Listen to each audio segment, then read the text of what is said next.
guys, what's up? Unrested back here with another JFAQ. We're going to delve into something a little bit serious on this one. I'm going to talk about a subject that I find the most disturbing in Japan. And it's something that's pretty unique to Japan. It even has its own word here, and that is Karoshi. So what exactly does that mean? Karoshi, I guess literally translated, means death from overwork. And it means the person has pretty much worked so hard and been pushed so hard by their employer that they in turn have stopped living due to a combination of too many hours, work stress, being deprived of the needed downtime to let their mind and their body recover, and pretty much not allowed to live a healthy, normal life due to the amount of overwork they're having. And it's something that is not new to Japan. The first case of Karoshi was first reported in 1969 with the death of a 29-year-old male. No signs of previous illness, perfectly healthy, went to his health check every year as is required by most Japanese companies. And he was working for one of the most well-established newspaper companies in all of Japan, dropped dead at 29 from a stroke suddenly after being overworked. It was not until later, in the later 1980s, during the bubble economy, which some of you may have researched if you've done a little bit of research about Japan, several high-ranking business executives who were still in their prime years, we're talking the same age, around 29, 28, 27, died without any previous illness again. They died from things from irregular heartbeats that suddenly occurred, strokes, heart attacks, and these are guys who, were healthy, fit, living a normal life, not abusing anything, and suddenly died. And the media started to pick up on this, and they started to notice it was a new phenomenon, and this eventually became Karoshi. It wasn't finally recognized until 1987. So first started happening in 1969, not finally recognized by the Japanese Health Administration until 1987. And still, after 40 years of this affliction, little to nothing has been done about it. Some companies say they're enforcing policies that make people go home early. The government says they're trying to enforce this on companies as well. But just recently, we had another person die at Toyota for working over 120 hours. And so, is it effective? It's not looking like it is. Something we need to address, and that's what this JFAQ is about.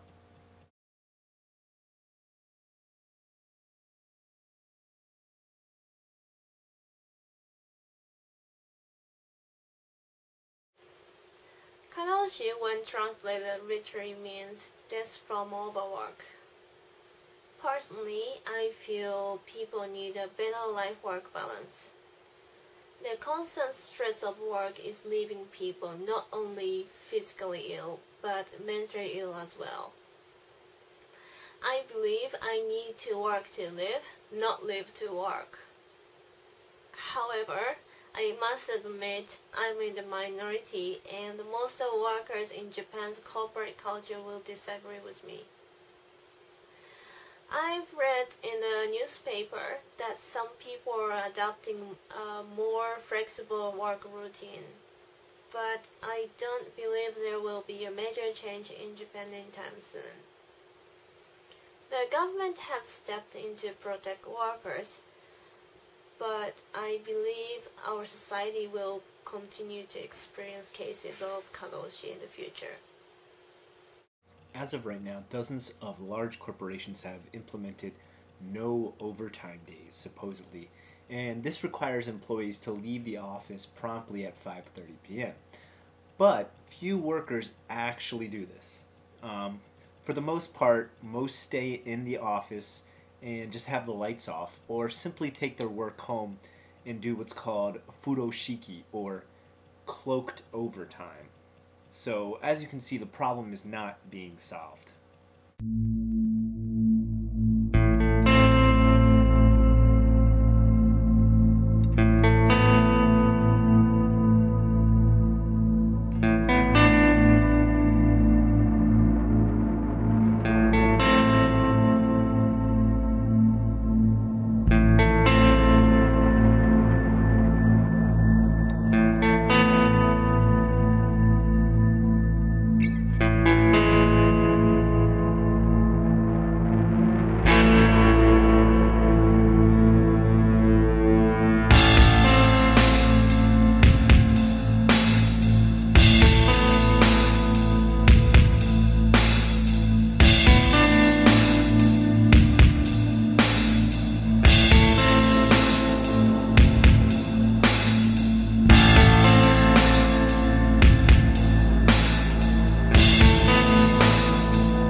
this, I just want to talk about my own personal opinion and push all research and facts aside.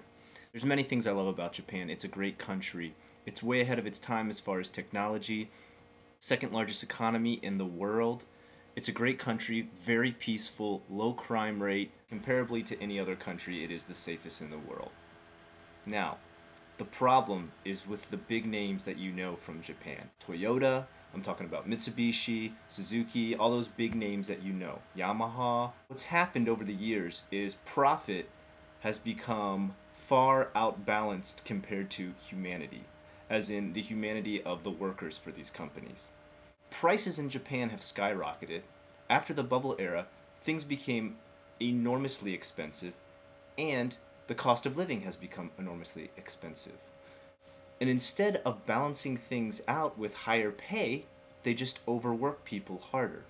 They also hold their jobs over their heads now. There's no longer the loyalty granting you a lifetime position. Now it's who can work the hardest to survive. What this is doing in turn is working people to death, literally to death.